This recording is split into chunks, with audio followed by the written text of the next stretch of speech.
Hey guys, I'm Fubsy, and today I wanted to go over a couple quick pointers to help you guys get started with playing Call of Duty Warzone. I want to talk to you guys about some in-game settings that may help you get started, a couple little tricks in-game between missions, and some of the questions that I've been getting a lot in the stream. So let's jump right into it.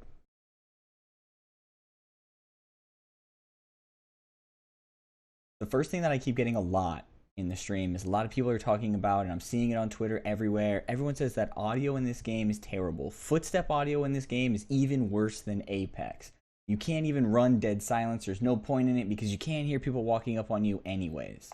So one thing that I've been able to do is go into the audio settings, go to audio mix, and I personally have found that using boost high as my audio setting seems to be the best option for hearing those footsteps come up behind you.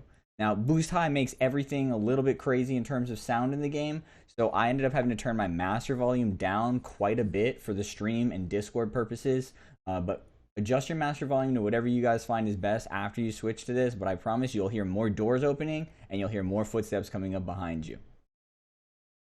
Another setting while you're here in the options tab is in graphics.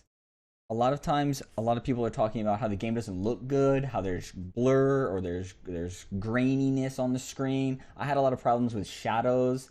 I played with a bunch of settings after disabling most of the shadows and turning everything down. You guys can look at the shadow settings here that I ended up using, disabling and lowering everything.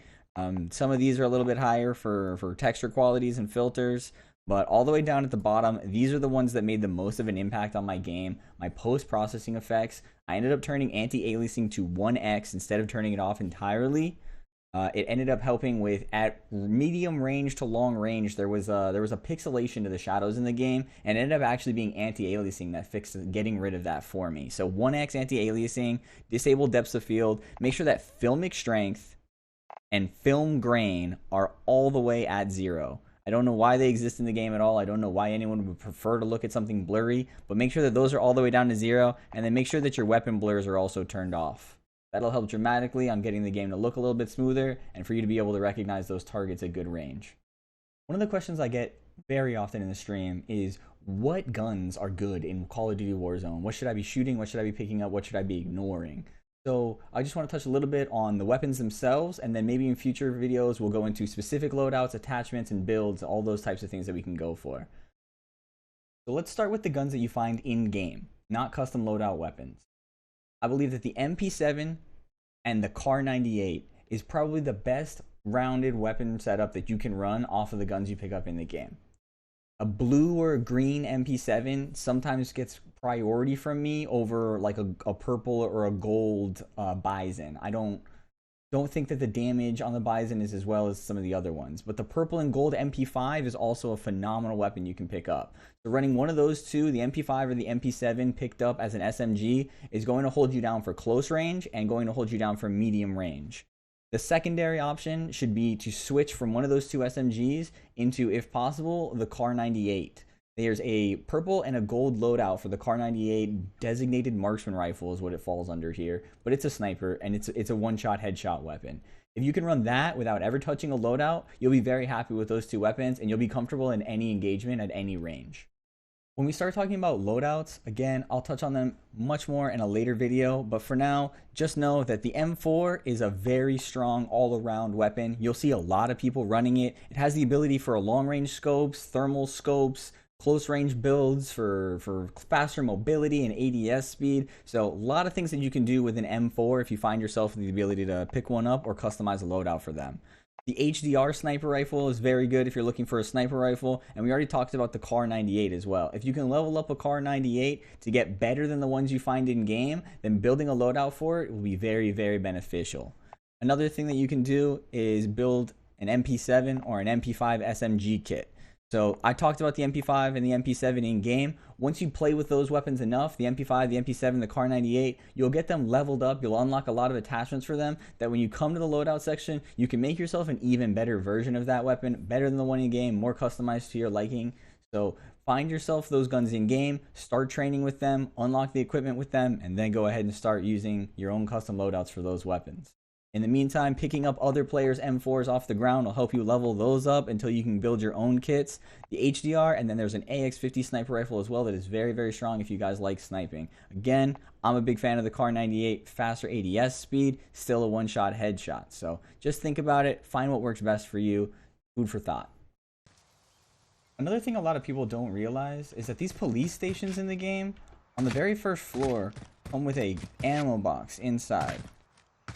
There's about 5 of them on the map total. But if you enter through the front door and go to the left, these boxes right here give you full ammo.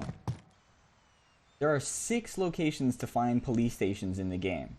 So when you're respawning, check the map, maybe find a weapon, and go and grab ammo right away. Easiest way to find them is by the star on top of their buildings when you're in the air. You can also see that star when you look in the mini-map. The 6 locations that I know of, starting in the top left, right here, outside of the dam, on the way to the military base, number 2, right to the east past the quarry, you have another one right here, then all the way downtown, number 4, south of Promenade East, you have one more here, and the 6th one is dead center of the map, right here as well. Easy ways to get in after the gulag, grab a gun or 2, try to get some ammo without having to spend $5,000 for an ammo box, and then get your way back into the fight. In Warzone, there are 3 types of missions: scavengers, recons, and bounties. All 3 have their own unique little twist to the game, and I think they're a very, very unique addition to what makes Warzone its own style of Battle Royale game.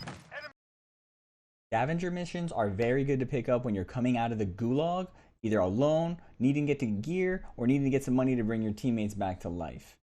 The loot boxes that spawn off a scavenger mission can't be looted by anybody else prior to you picking up that mission, so it's a guaranteed way to get loot in an area that's already been picked apart and scavenged by other players.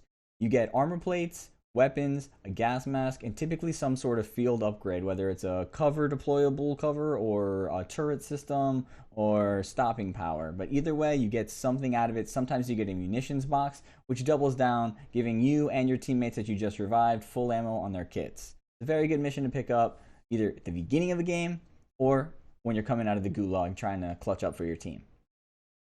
Bounty missions are the one mission that I see being used the most.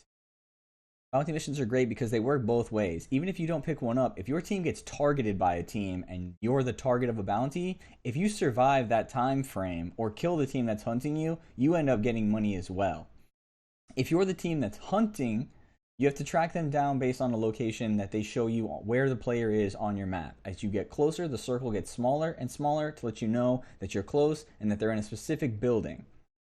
As the player being hunted, they'll have a threat meter on the left side of your screen for 1, 2, or 3 bars. If it gets to the 3rd bar, all red bars, it'll mean that the target or the players that are hunting you are very close to you. The one mission that I don't see a lot of players picking up is the Recon mission.